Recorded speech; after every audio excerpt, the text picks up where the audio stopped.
Selamat petang, salam sejahtera. Terima kasih karena bersama dengan saya di Nazili Nudity Channel. Isu yang hangat pada petang ini daripada media sosial ialah apabila seorang pemimpin DAP iaitu Tony Pua menulis dan menggelar Barisan Nasional sebagai pakatan yang korup dan menyatakan bahawa beliau kata harap PH bentuk kerajaan sendiri. Sebelum saya teruskan ulasan kali ini, jangan lupa tinggalkan komen anda, tekan butang subscribe. Saudara-saudara sekalian, ada dua perkara isu pokok dalam ulasan kali ini. Pertama, siapa liability dalam kerajaan perpaduan pimpinan Anwar Ibrahim pada waktu ini?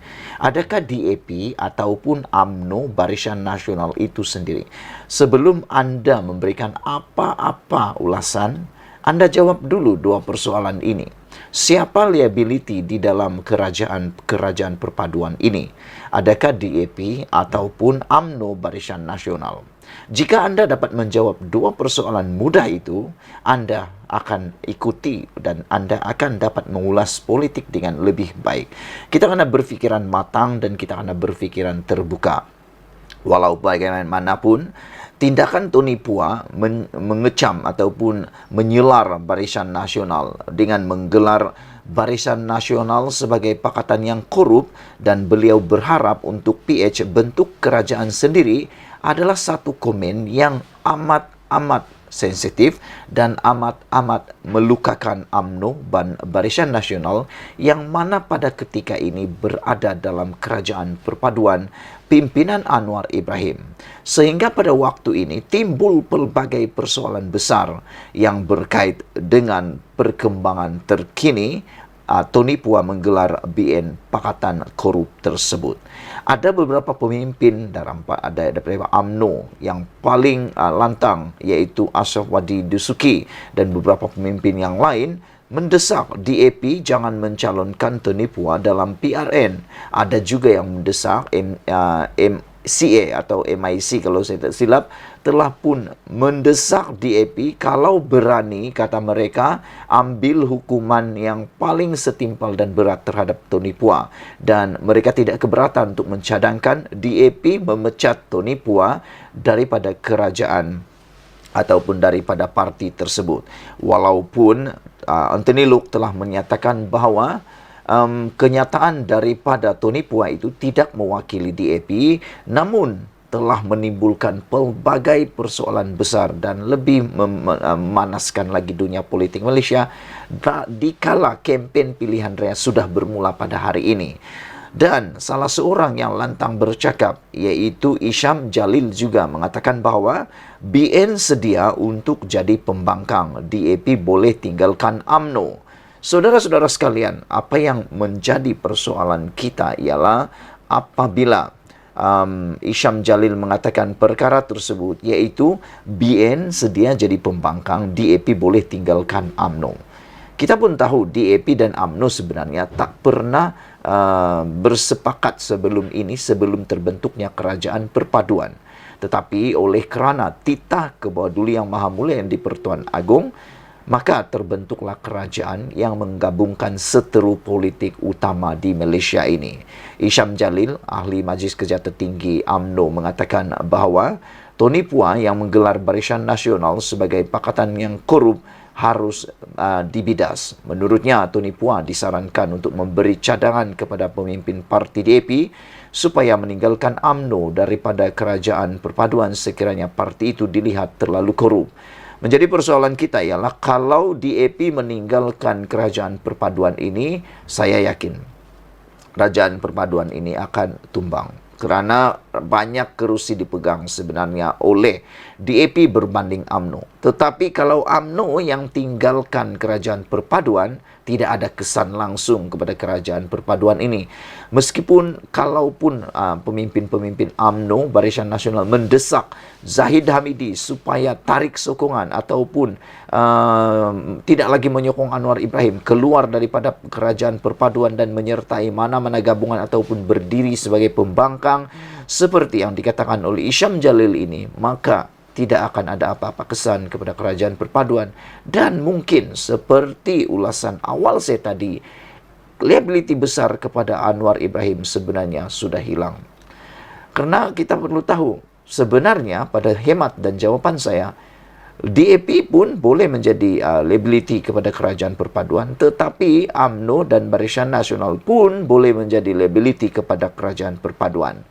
Tanpa Barisan Nasional dalam kerajaan perpaduan pun sebenarnya Anwar Ibrahim masih lagi boleh jadi Perdana Menteri.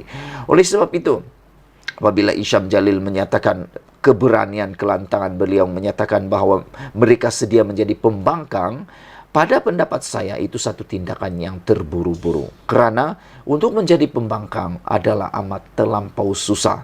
UMNO hanya mampu menjadi pembangkang sewaktu sebelum langkah Sheraton selama 22 bulan saja. Tetapi sudah tidak tahan. Sudah tak tahan lagi sehingga turut terlibat di dalam langkah Sheraton dalam membentuk kerajaan campuran Perikatan Nasional BN sewaktu langkah Sheraton.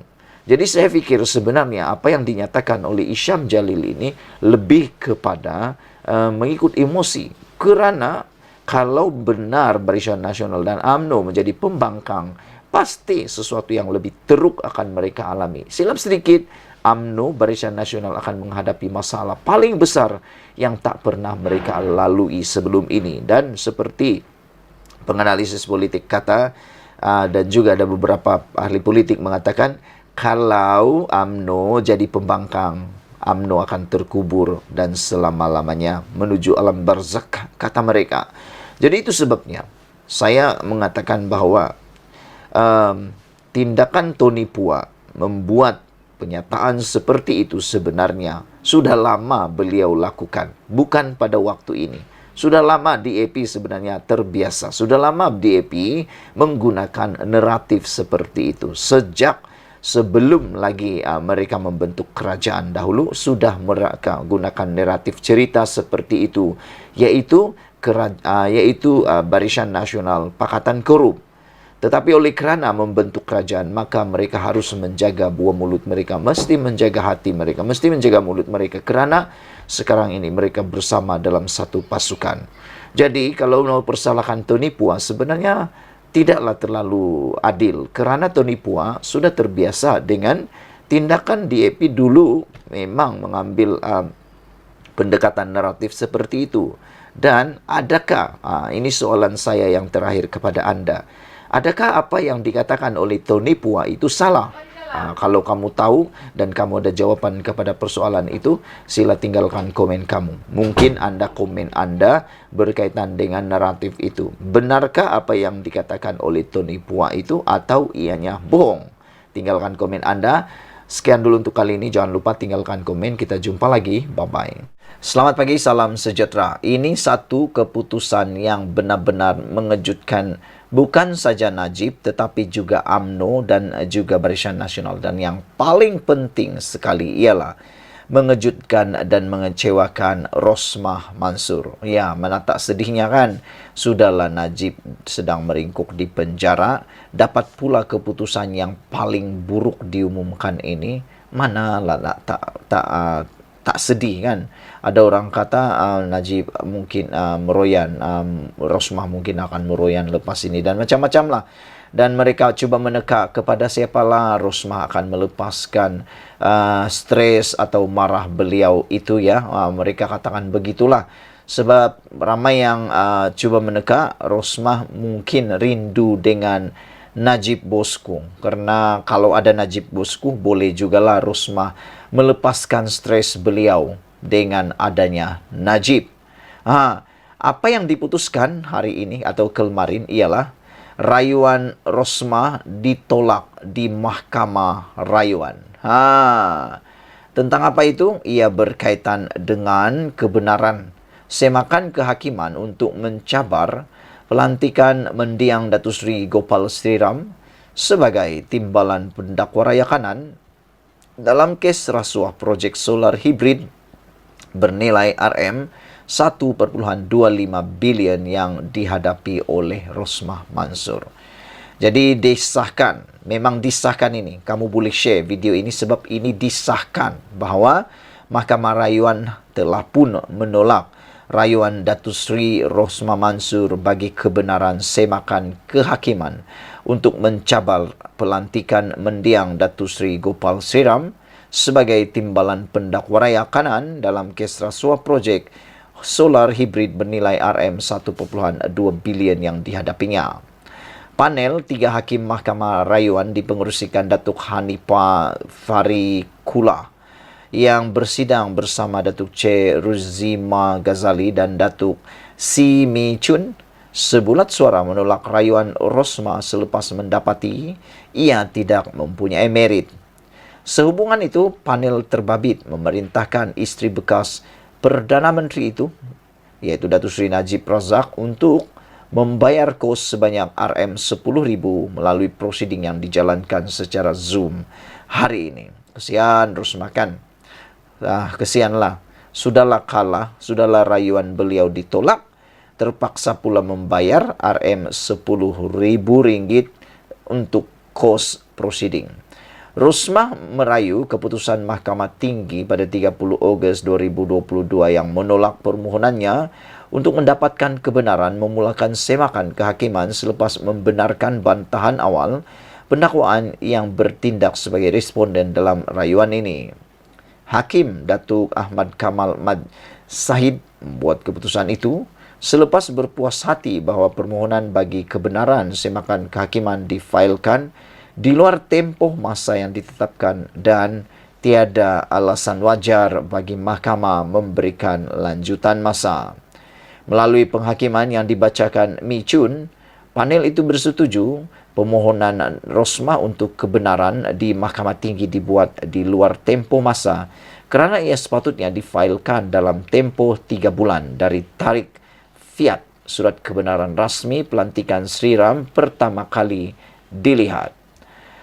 Hakim itu berkata Rosmah sebagai perayu sepatutnya memfailkan permohonan dalam tempoh masa di mana beliau sepatutnya menyedari bahawa fiat itu adalah tidak sah yang sekaligus menjadikan pelantikan Sriram tidak teratur dan cacat serta perbicaraan kes solar dihadapinya turut terbatal dan tidak sah.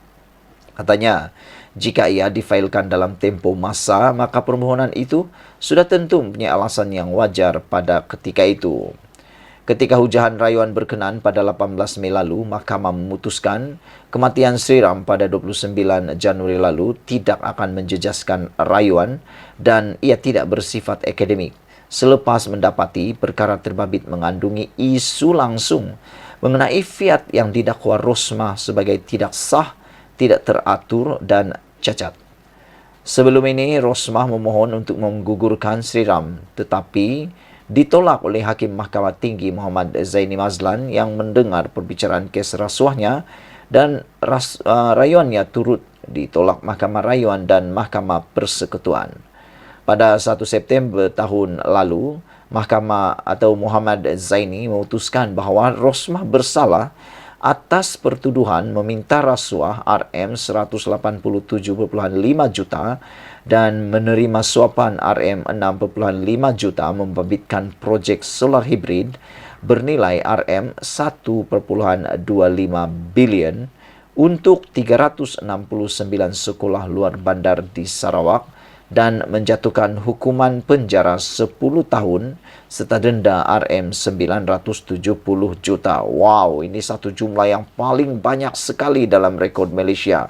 Sudahlah dipenjara 10 tahun, bayar pula denda hampir 1 bilion atau bersamaan 970 juta. Hampir 1 bilion.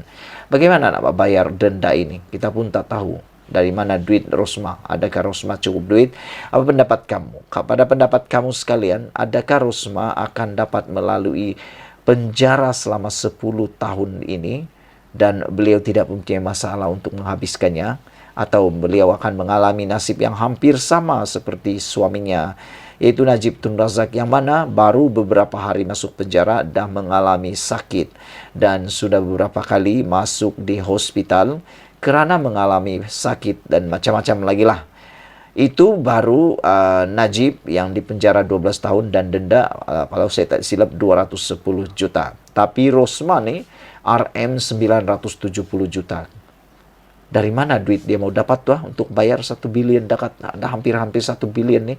Dan kamu tahu kalau dia tidak mampu bayar 970 juta itu, beliau akan melalui hukuman penjara tambahan untuk membayar 970 juta itu.